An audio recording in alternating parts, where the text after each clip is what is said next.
بسم اللہ الرحمن الرحیم۔ حضرت عیسیٰ علیہ السلام اور حضرت مریم علیہ السلام کا تفصیلی واقعہ۔ جس طرح نبی صلی اللہ علیہ وسلم خاتم الانبیاء و رسول ہیں، اسی طرح حضرت عیسیٰ علیہ السلام خاتم الانبیاء بنی اسرائیل ہیں، اور محمد صلی اللہ علیہ وسلم اور حضرت عیسیٰ علیہ السلام کے درمیان کوئی دوسرا نبی نہیں بھیجا گیا۔ درمیان کا یہ زمانہ وحی کے رک جانے کا زمانہ رہا ہے۔ حضرت عیسیٰ علیہ السلام مجدد انبیاء بنی اسرائیل ہیں، کیونکہ قانون ربانی تورات کے بعد بنی اسرائیل کی رشد و ہدایت کے لیے انجیل سے زیادہ مرتبے والی کوئی کتاب نازل نہیں ہوئی، جس سے اصل میں تورات کے قانون کی تکمیل ہوئی ہے۔ یہ بھی کہ حضرت عیسیٰ علیہ السلام سرور کائنات محمد صلی اللہ علیہ وسلم کے سب سے بڑے مناد،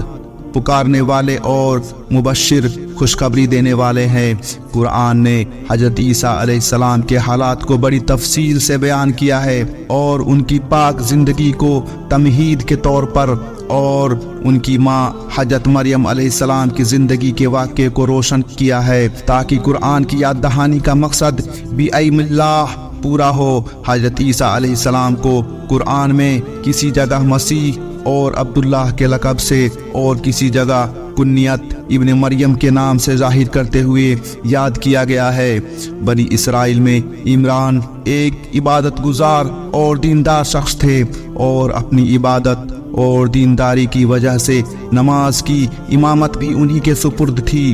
اور ان کی بیوی حنا بھی بہت پارسا اور عابدہ تھی۔ عمران اولاد والے نہ تھے، اور ان کی بیوی حنا اولاد کی بہت زیادہ تمنا کرتی تھی۔ کہتے ہیں کہ ایک بار حنا نے دیکھا کہ ایک پرندہ اپنے بچے کو کھلا رہا ہے۔ یہ دیکھ کر اولاد کی تمنا نے بہت جوش مارا، اور بے چینی کی حالت میں اللہ کے دربار میں دعا کے لیے ہاتھ اٹھا دیے اور عرض کیا، اے پروردگار، اسی طرح مجھ کو بھی اولاد عطا کر، وہ ہماری آنکھوں کا نور اور دل کا سرور بنے۔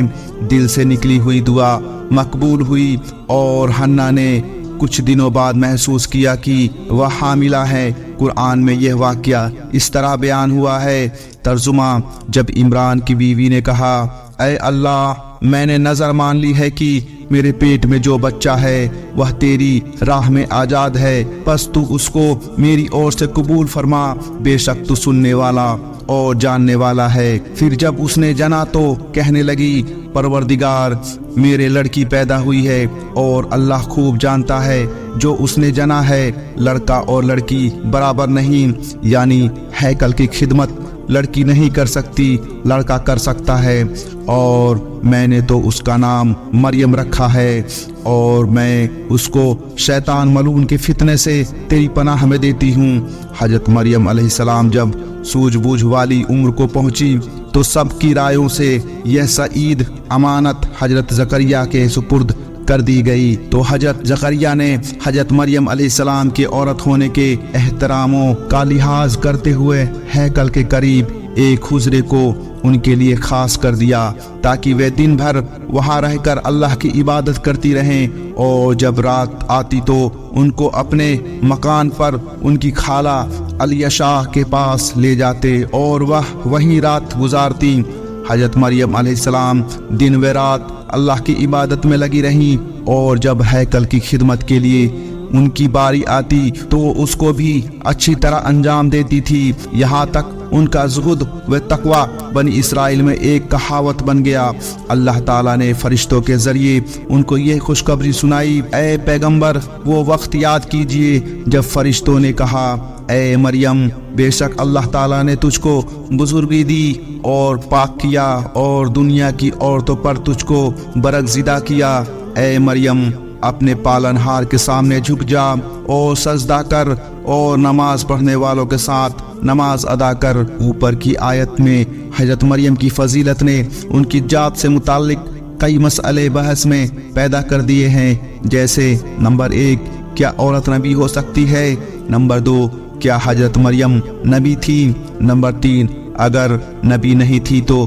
فضیلت کی آیت کا کیا مطلب ہے؟ حضرت مولانا حفظ الرحمان سیوہاروی رحم اللہ نے ان تینوں سوالوں پر تفصیلی بحث کے بعد اس خیال کا اظہار کیا ہے کہ عورت نبی ہو سکتی ہے اور حضرت مریم کا نبی ہونا قطعی طور پر صحیح ہے۔ نمبر 3، اس لیے فضیلت کی آیت کا مطلب بھی صاف ہو جاتا ہے، وہ یہ ہے کہ حضرت مریم علیہ السلام کو کائنات کی تمام عورتوں پر فضیلت حاصل ہے۔ جو عورتیں نبی نہیں ہیں ان پر اس لیے کہ مریم نبی ہیں، اور جو عورتیں نبی ہیں جیسے حضرت حوا، حضرت سارہ، حضرت حاضرہ وغیرہ، ان پر اس لیے کہ وہ ان قرآنی بنیادوں کی وجہ سے جو ان کو فضیلتوں اور کمالوں سے تعلق رکھتی ہے باقی نبی عورتوں پر برتری رکھتی ہے۔ یہودی اپنے مذہبی روایتوں کی بنیاد پر جن اولو العزم پیغمبروں کے آنے کے انتظار میں تھے ان میں مسیح بھی تھے، اور حضرت یحییٰ نے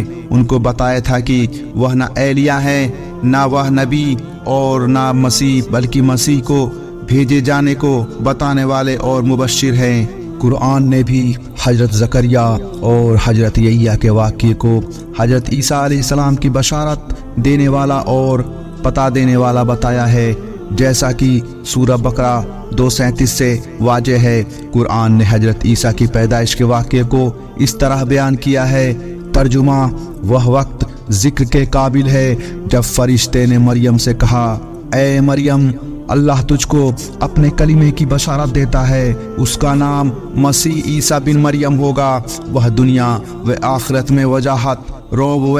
دبدبہ والا اور ہمارے قریبوں میں سے ہوگا، اور وہ گود میں اور دودھ پینے کے زمانے میں لوگوں سے کلام کرے گا، اور وہ نیکوں میں سے ہوگا۔ حضرت مریم نے کہا، میرے لڑکا کیسے ہو سکتا ہے جبکہ مجھ کو کسی مرد نے ہاتھ تک نہیں لگایا؟ فرشتے نے کہا، اللہ تعالیٰ جو چاہتا ہے اسی طرح پیدا کر دیتا ہے، وہ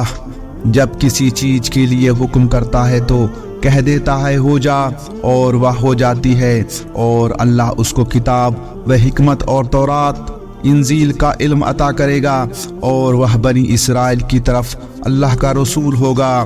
اور اے پیغمبر، کتاب میں مریم کا واقعہ ذکر کرو، اس وقت کا ذکر جب وہ ایک جگہ پورب کی طرف تھی، اپنے گھر کے آدمیوں سے الگ ہوئی، پھر اس نے ان لوگوں کی طرف سے پردہ کر لیا، پس ہم نے اس کی طرف اپنا فرشتہ بھیجا، اور وہ بھلے چنگے آدمی کے بھیس میں نمایاں ہوا۔ مریم اسے دیکھ کر گھبرا گئی، وہ بولی، اگر تو نیک آدمی ہے تو میں رحمان خدا کے نام پر تجھ سے پناہ مانگتی ہوں۔ فرشتے نے کہا، میں تیرے پروردگار کا بھیجا ہوا ہوں، اور اس لیے نمودار ہوا ہوں کہ تجھے ایک پاک فرزند بیٹا دے دوں۔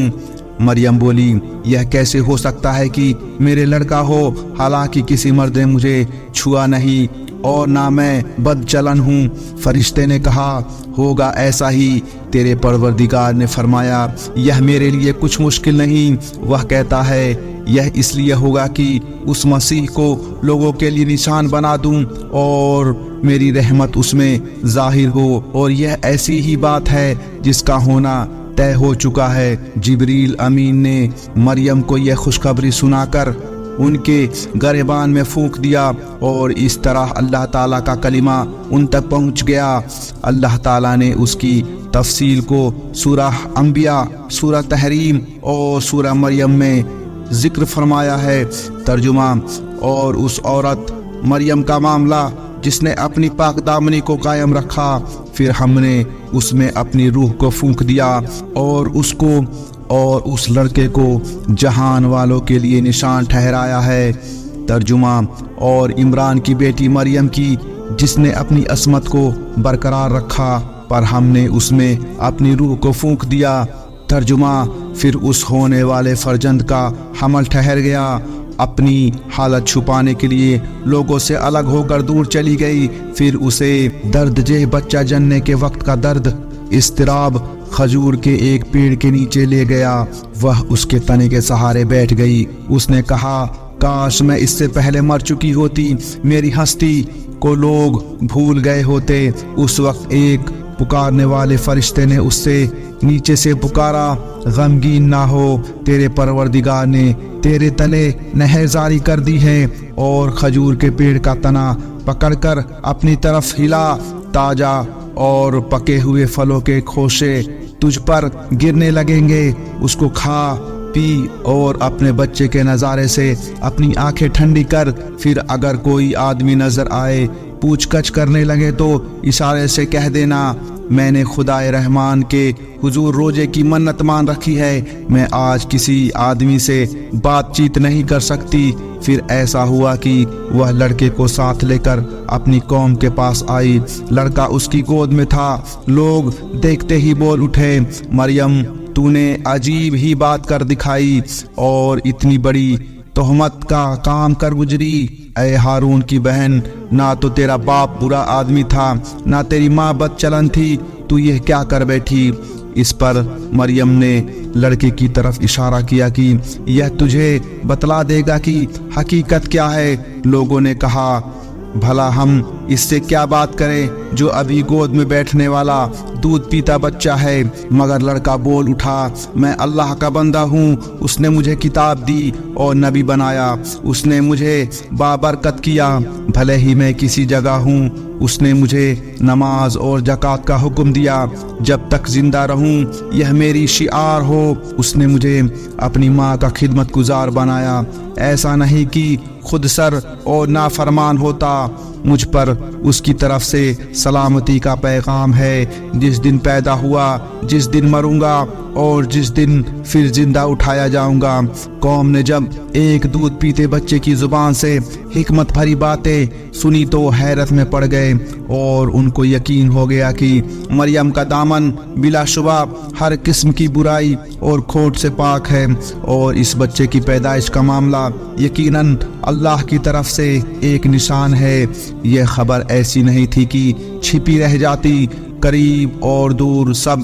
جگہ اس حیرت میں ڈال دینے والے واقعے اور عیسیٰ علیہ السلام کی معجزے والی ولادت کے چرچے ہونے لگے، اور انسانی طبیعتوں نے اس مقدس ہستی سے متعلق شروع ہی سے الگ الگ کروٹیں بدلنے شروع کر دی۔ اصحاب خیر نے اس کے وجود کو اگر سعادت و برکت کا چاند سمجھا تو شریر لوگوں نے اس کی ہستی کو اپنے لیے برا فعل جانا اور بغض و حسد کے شعلوں کے اندر ہی اندر ان کی فطری استعداد کو کھانا شروع کر دیا۔ گرج اسی ٹکرانے والی فضا کے اندر اللہ تعالیٰ اپنی نگرانی میں مقدس بچے کی تربیت اور حفاظت کرتا رہا تاکہ اس کے ہاتھوں بنی اسرائیل کے مردہ دلوں کو تازہ زندگی بخشے اور ان کی روحانیت کے سوکھے پیڑ کو ایک بار پھر پھلدار بنائے۔ اللہ فرماتا ہے ہم نے عیسیٰ بن مریم اور اس کی ماں مریم کو اپنی قدرت کا نشان بنا دیا اور ان دونوں کا ایک اونچا مقام پر ٹھکانہ بنایا جو ٹھہرنے کے قابل اور چشمے والا ہے۔ قرآن مجید نے حضرت عیسیٰ علیہ السلام کے بچپن کے حالات میں سے صرف اسی اہم واقعے کا ذکر کیا ہے، باقی بچپن کے دوسرے حالات کو جن کا ذکر قرآن کے واعظ اور نصیحت کے خاص مقصد سے تعلق نہیں رکھتا تھا نظر انداز کر دیا۔ دوستو، آپ کو یہ ویڈیو کیسی لگی کمنٹ میں بتائیں اور چینل کو سبسکرائب کریں۔ شکریہ۔ السلام علیکم ورحمۃ اللہ وبرکاتہ۔